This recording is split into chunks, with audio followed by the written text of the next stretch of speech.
I came out as trans a few years ago. Don't clap. It's not that impressive. It's 2024. It's an election. We're going to hear about that a lot. And I am here to be a horrible representative for my people.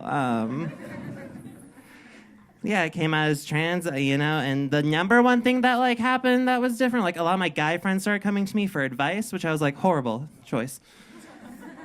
Terrible fucking idea. You're going to the intern at Womanhood Incorporated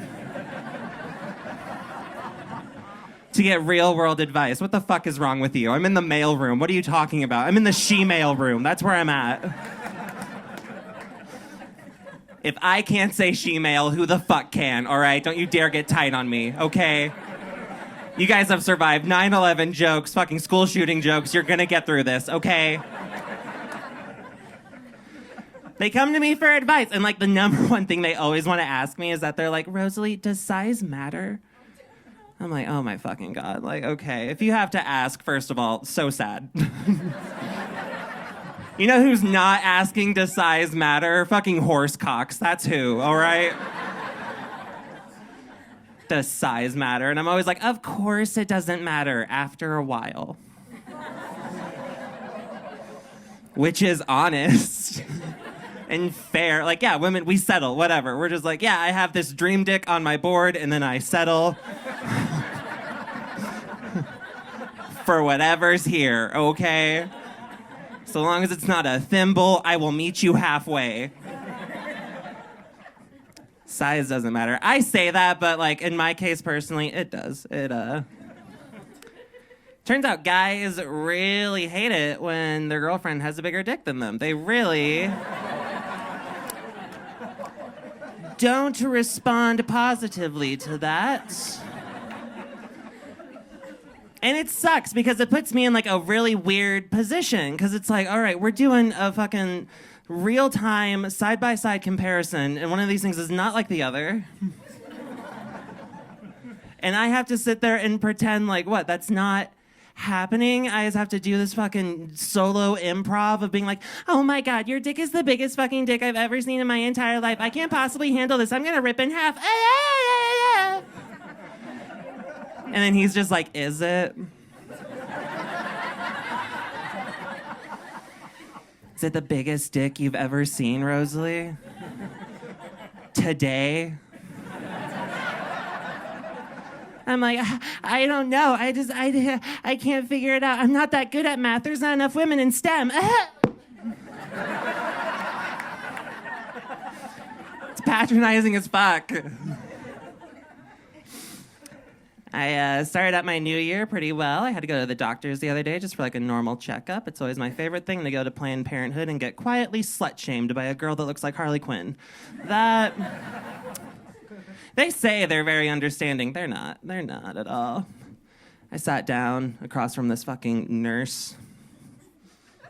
There's no way you need a degree to work at Planned Parenthood. Come on. There's a fucking tip jar out front where you check in, okay? This is not a legit medical operation.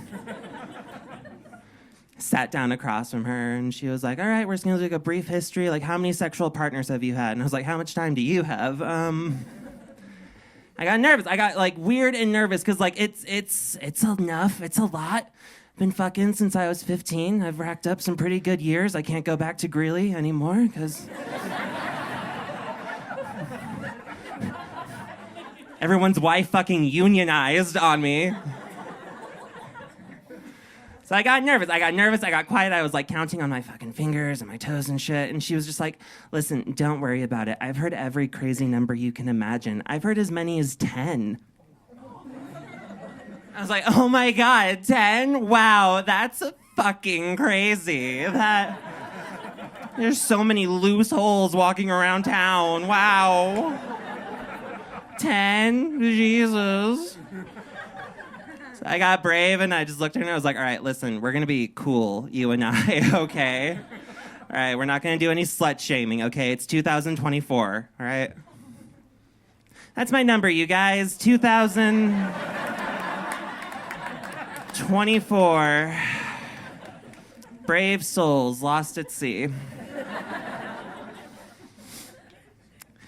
I do want to get the big surgery someday. That's right, I'm going to get highlights. And so brave. No, I want to get the big surgery someday, but it's very expensive, and I'm doing stand-up comedy at a show that you all got into for free. So it's going to be a while before I get this pussy. I'm going to be dead for 3 days before I have enough money for it. Because, yeah, so much money. And, like, obviously, right, you're not going to go cheap on this fucking procedure, right? You're not... I was once with a guy, and he was like, what, it's maybe $3,000 for something like that? And I was like, $3,000? Dude, I'm buying a vagina, not a used Honda Civic. What are you... The fuck are you talking about, a $3,000 pussy? What the hell does that even look like? Is it like a homemade Crunchwrap Supreme from Taco Bell? Is it... The edges are burnt to shit, but you're like... Yeah, I mean, it tastes like the real thing, so... Is it artistic? Is it like a Wile E. Coyote painting of a tunnel? Is it... It looks like it has a lot of depth, very inviting. And then you go to fuck me, your dick just slams right into it. You're looking at me, I'm like, that's all, folks. It's just this fucking O in fort. It's... just gonna rip this off and save myself some fucking money. Like, it's crazy. It's the same color as your nipples. I'll be like, that's how you know it's real. Yeah. It is realistically, it's like $50,000, which, yeah, I know. That's a pretty fucking penny. I have a theater degree that cost me $50,000. Guess which one I'm gonna use more? I'm gonna be a menace when I get out of that fucking OR. Just sliding onto dick like I'm sliding into home plate. My doctor's gonna be like, you know that thing depreciates when you walk out of here, right? I don't fucking care. I'm gonna let people smoke in here, huh?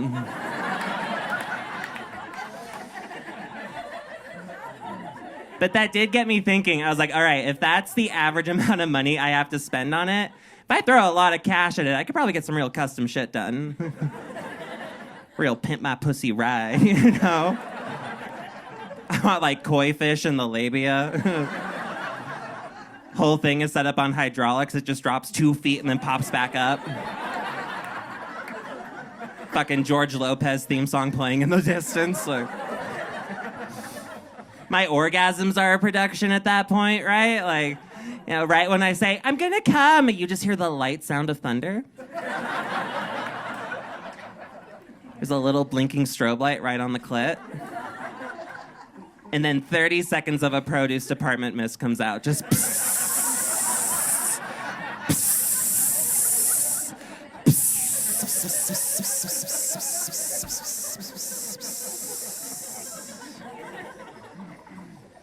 Attention, King Super shoppers. Today we're having a sale on orgasms. Ba-ba-ba-ba-bow. And then a wafer cookie pops out for him. You know, that... You can't fake that, come on. I have an incredibly supportive family. God knows why. I would have cut ties with me. But... Like, they're from Colorado Springs. Like, this was not supposed to... I had to get out of there. I had to flee, truly. But no, my family, they're great. They're awesome. My mom, she's like a mom, you know? She's a 50-year-old white woman. She's beyond my hope. She recently tried to tell me that she finally cracked sugarless sugar cookies. And I said, why do you make it so hard to talk to you? She was like, no, I read somewhere that sugar is as addictive as cocaine. And I was like, no, it's not. As your daughter that works in fucking Light Knife? No, let me tell you right now, that's not true. She was like, what do you mean? And I was like, well, I've said no to a brownie before. However, if I walk by a bathroom and I hear a particularly heavy sniff, I wait outside that fucking bathroom to meet my new best friend. And I used to be like a DARE program kid, all right? You guys remember that bullshit? You signed a contract at 12 being like, I vowed to never be cool. Like that. I was so into it. And now I have a key on my lanyard that doesn't open any doors, doesn't start any car, but it unlocks a pretty cool version of myself. And I love that for me. And I love you guys. Thank you guys so much for coming out to the Comedy Fort.